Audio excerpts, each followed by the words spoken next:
melhorar a vida a dois. Olá, bom dia. Que a paz de Jesus invada os nossos corações nesse instante. Sou Melissa dos Santos e começa agora mais um podcast Café com Espiritismo. Estamos na lição 5 do livro Sinal Verde, do Espírito André Luiz, pela psicografia de Chico Xavier. Neste livro, André Luiz nos dá vários conselhos para melhorarmos ou agirmos de forma mais proveitosa em diversas áreas da vida e do dia a dia. Hoje, nosso benfeitor vai nos falar sobre a vida de casal. O título da lição é Entre Cônjuges e André Luiz diz assim: prossiga amando e respeitando os pais depois da formação da casa própria, compreendendo, porém, que isso traz novas responsabilidades para o exercício das quais é imperioso cultivar independência, mas a pretexto de liberdade, não relegar os pais ao abandono. Vou fazer ligeira pausa aqui, logo no primeiro parágrafo do texto. Interessante observar que André Luiz, antes de dar conselhos à vida de casal, nos traz reflexões sobre a construção do lar. Nós sabemos que existem diversas formas de formação familiar dentro de uma casa. Em alguns casos, o casal vai morar sozinho, em outros, os pais de um deles ou até dos dois acompanham. Eu mesma fui criada em um lar onde minha avó materna, Deolinda, morava conosco. Na verdade, minha mãe, Tânia, permaneceu na casa de minha avó depois do casamento. E para mim foi maravilhoso poder crescer recebendo a educação e o carinho dela. Já quando casei, optamos por morar em uma casa separada dos meus pais e dos pais do meu marido. Mas que André Luiz chama a atenção é de como iremos tratar ou como tratamos nossos pais depois do casamento, depois de uma união com o ser amado. André Luiz nos convida ao equilíbrio, ao mesmo tempo que quando casamos, quando nos juntamos, temos que formar um novo estilo de vida que comporte o que for de melhor no entendimento do casal, não podemos deixar de lado os cuidados, a atenção com os nossos pais. Isso independentemente de onde eles morem. André Luiz nos lembra nesse primeiro parágrafo que temos sempre que honrar nosso pai e nossa mãe. E continua o benfeitor, agora dando conselhos diretamente para o casal. Não deprecie os ideais e preocupações do outro. Selecione as relações. Respeite as amizades do companheiro e da companheira.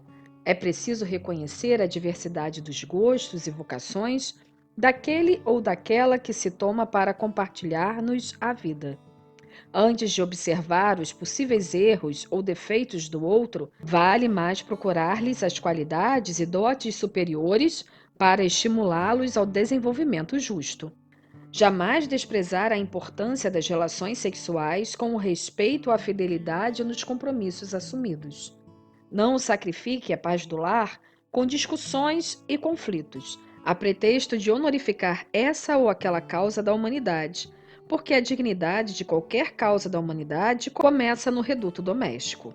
Não deixe de estudar e aprimorar-se constantemente sob a desculpa de haver deixado a condição de solteiro ou de solteira. Sempre necessário compreender que a comunhão afetiva no lar deve recomeçar todos os dias, a fim de consolidar-se em clima de harmonia e segurança. Sabem, depois que terminei de ler essa mensagem de André Luiz, eu fiquei pensando nos 22 anos de união que tive com o Rodrigo, meu esposo, até ele dar o até logo e retornar à pátria espiritual no ano passado. Lembrei muito das conversas que tínhamos sobre o conceito de casamento. Cada casal deve analisar as melhores maneiras de manter uma convivência de paz e harmonia.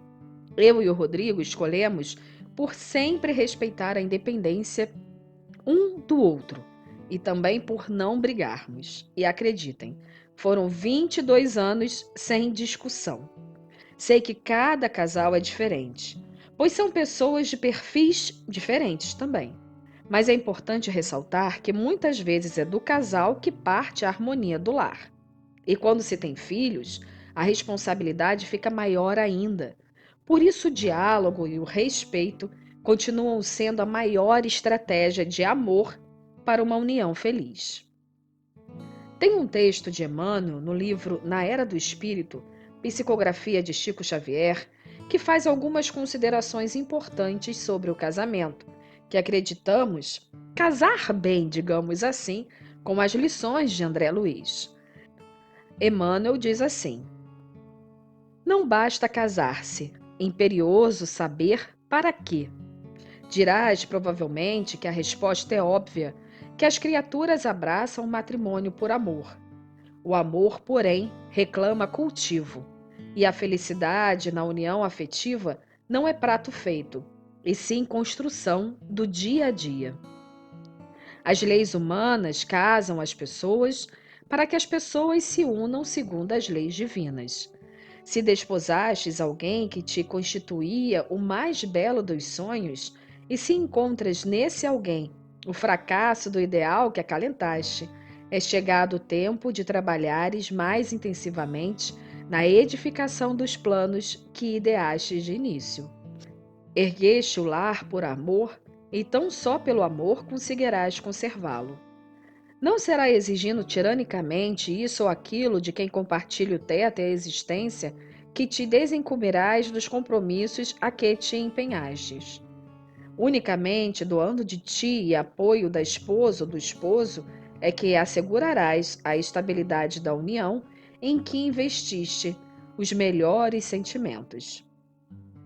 Se sabes que a tolerância e a bondade resolvem os problemas em pauta, a ti cabe o primeiro passo, a fim de patenteá-las na vivência comum, garantindo a harmonia doméstica. Inegavelmente, não se te nega o direito de adiar realizações ou dilatar o prazo destinado ao resgate de certos débitos, de vez que ninguém pode aceitar a criminalidade em nome do amor. Entretanto, nos dias difíceis do lar, recorda que o divórcio é justo, mas na condição de medida articulada em última instância.